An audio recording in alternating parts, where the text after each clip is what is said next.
Are we just trying to be controlling, or is it just part of our nature? In episode number 205 of Making the Case, we're talking about, are men hardwired to be problem solvers? Let's talk about it. Hey, what's going on, you two? Welcome back to another episode of Making the Case. We're on episode 205. I'm your host, Dr. Jacob Isom. We got two channel norms over here. One with tech points and our people, and then two, we don't do all that cussing and fussing and derogatory stuff. We like to keep it professional, okay?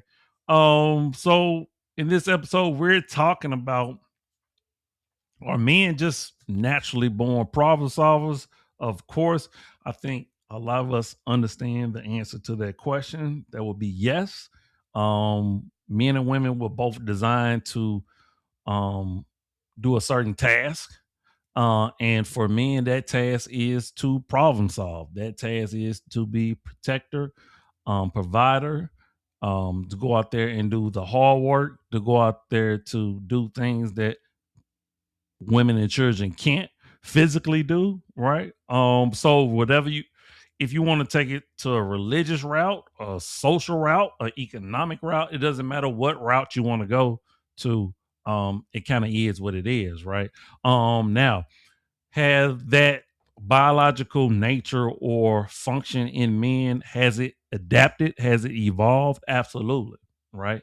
Do all men take up the task of being problem solvers? No, right? So what the task for women, what they got to do is find a man that, you know, can problem solve, or at least problem solve on the level that they would feel comfortable with, right? So but we understand that, you know, men duty and task is to make sure everything is copacetic, to make sure that the women and children are good, they're safe, they feel comfortable, right? And a lot of that comes with making sure that issues get solved, right? And a lot of time without women and children even knowing that issues are being solved. Some problems are going to be solved just by the mere presence of a man, right? I know a lot of time that's talked about when it comes to uh, protection, right? If a woman is walking down the street by herself, she don't feel as safe. But if she with a man, she definitely feels safe just because his mere presence, right? So, and I think that's the same way when we think about problem solving when it comes to men. So when we hear a conversation, we can't help it but to automatically think, okay, well, what do you need from me? Or what do you want me to do? Or did you think about this? We can't help it, right? Because we're hardwired to think that way. Because a lot of times problems do get brought right to our front door, just automatically. So, particularly if you're a family man and you're in a relationship, right? You're going to be the one that's going to be responsible for that. So, it's almost like a necessity for us to do that. So, in this episode, we're going to talk about, you know, the we're going to go a little bit more in depth with the reasons why men are problem solvers. I kind of outlaid some for you, but we're gonna go just a little bit more in depth and just have the conversation around men being problem solvers. All right. So without further ado, let's get into the first clip. Relationship with a guy and you're talking about a problem you might have. You know, men by nature, the one thing we are, we fixers. See, when we talking to our wife, our woman, and she tell us a problem, we try to provide a solution right now. You know why we want a solution? So we can quit talking about it. Yeah. Because we know tomorrow's gonna be some more stuff. So let me just provide a solution for the problem so we can move on. Here's when you know you have nothing. Is if every time you mention any type of problem to this guy, he offers you nothing. If you're in a relationship with a guy, Hey, I cannot agree with Mr. Steve Harvey. Um, we and that's part why it's funny, but he's true when he said that a lot of time we offer a solution because we want to just dead it, right? While that's true, right? It's also just natural for us, right? It was like, oh, it's like, man, I got this going on. I've been like, man, have you thought about this, that, and the third, right?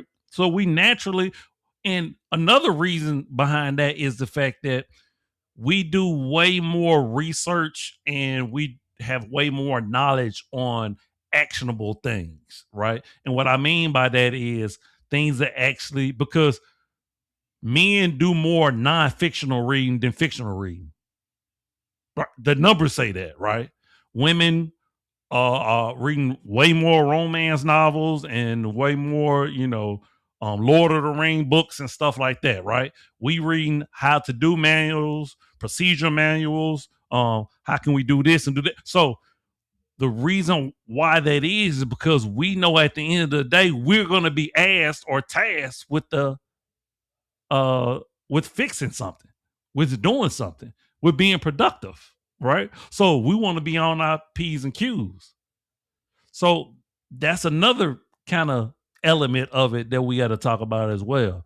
That yes, it may become natural to us, but it's also something that had just been prescribed to us because a lot of time women don't want to deal with certain things, especially when it comes to the physical nature. We just got to be honest. All right. So, but what he said was spot on. And yes, if you have a man, he offer you nothing, then that's probably more likely he's going to offer you nothing in a relationship. And you have to keep that in mind. And if you continue on with this man and it comes to fruition, you know whose fault it is. All right. Let's go to our next clip. How are you not problem solving?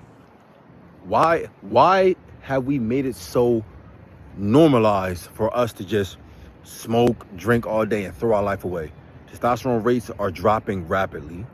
Porn addiction is going up. Alcohol addiction, weed addiction, everything is going up. But yet we're not doing nothing about it. Your life is 100% your responsibility and your fault. All the actions that happen in life, whether it be good or whether it be bad, everything is your responsibility and your fault. Once you realize that, then you'll be able to control your life. You have it. Once you put the blame on somebody else or something else, it's out of your control. You can't fix it anymore. It's out of your control. Once you put the blame 100% on yourself, you become a man and you can now fix your problems. As a man, how are you not problem? I agree 100%. It's called accountability, right? More than just being a man, it's called accountability. It's called taking responsibility for your own actions, your own choices, your own decisions, your thought processes. Even though, of course, a lot is subconscious or unconscious, right?